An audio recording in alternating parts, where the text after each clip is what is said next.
Hello जी, अस्सलाम वालेकुम। And कैसे हैं आप सब, क्या हाल चाल हैं? And I am recording this video after so long, but the thing is के बैक अलाइव, देर है दुरुस्त है, ये ऐसा वाला कुछ सीन है। एंड थिंग इज के बस दिल कर रहा था यार कि बहुत हो गया, अब आ जाओ। सो आई एम हेयर अगेन। तो आज बस दिल किया कि एक टॉपिक पे बात की जाए, दैट इज के एक हम लोग नॉर्मली जेन्युइनली इमोशनल होते हैं या आपस में अपनी आप में सोच रहे होते हैं, तो एक सवाल अक्सर हमारे दिमाग में आता है कि इन आंसुओं की कीमत क्या है। कि क्यों, मतलब हम दुख में होते हैं, हम रोना शुरू कर देते हैं, हम हंसते हैं, खुश होते हैं कभी कभार तो तब भी हमारा रोना निकल आ जाता है।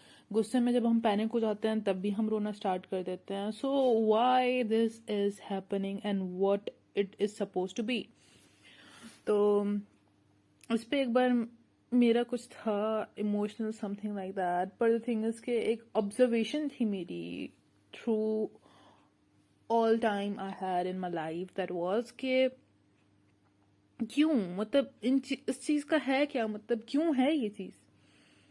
जेन्युइनली तो हमने ये फायदे सुने हैं कि भाई आंसुओं से आपकी आंखों में जो भी गंदगी चली जाती है वो आंसुओं के थ्रू निकल आती है, and it's a kind of cleaning process for your I and all that. But इसका मतलब फैक्ट क्या है, मतलब जेन्युइनली हम क्यों रोते हैं। तो ये कीमत जानने के लिए कुछ अपने आप में झंझोड़ा था, तो फिर एक जवाब मिला। सवाल कुछ यूं था कि इन आंसुओं की कीमत क्या है। फिर जवाब यूं आया कि या ये अल्लाह के ही सामने गिरने के लिए हैं, उसके सिवा इनकी कीमत पानी के कतरों के सिवा कुछ नहीं। ये जिंदगी कितनी अनमोल है, पर अगर इसके अनमोल होने का एहसास ही ना हो तो ये जिंदगी सिर्फ गुजारना सबब बन जाता है। ये आंसू एक उलझन है, खुशी और गम कुछ नहीं देखते, बस टप टप बहना शुरू हो जाते हैं।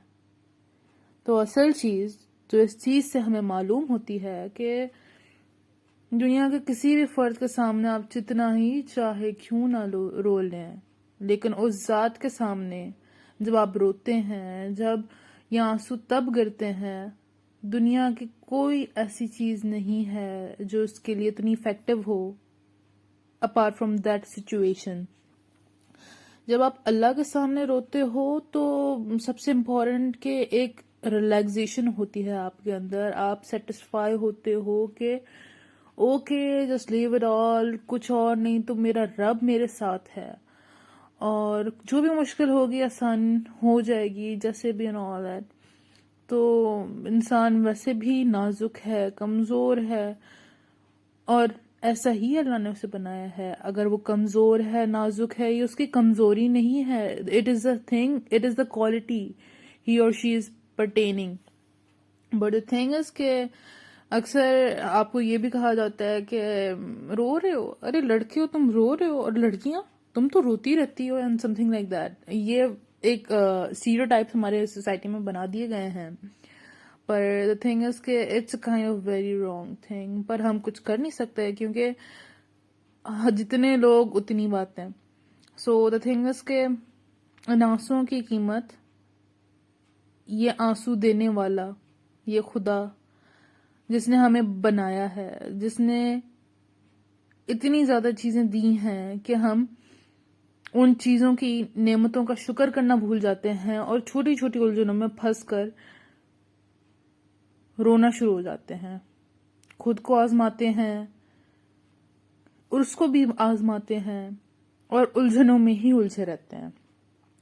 बट द थिंग इज के जब अल्लाह पे ईमान लाए हो, उस पे यकीन है, तो इन उलझनों में रहने का कोई फायदा तो है नहीं। लेकिन इंसानी फितरतें हैं, ये भी चीजें चलती रहती हैं। पर द थिंग इज के इन आंसुओं की कीमत, इन आंसुओं की कीमत सिवाय इसके कि ये पानी के कतरे हैं कुछ नहीं है दुनिया के सामने। पर जब आप अल्लाह के सामने रोते हो तो ये पानी के कतरे سمندر سے بھی زیادہ افیکٹو اور طاقت رکھنے والے ہو جاتے ہیں. سو I guess I have conveyed what I wanted to. And thank you very much for listening, and see you ahead. And tab tak ke liye Allah Hafiz.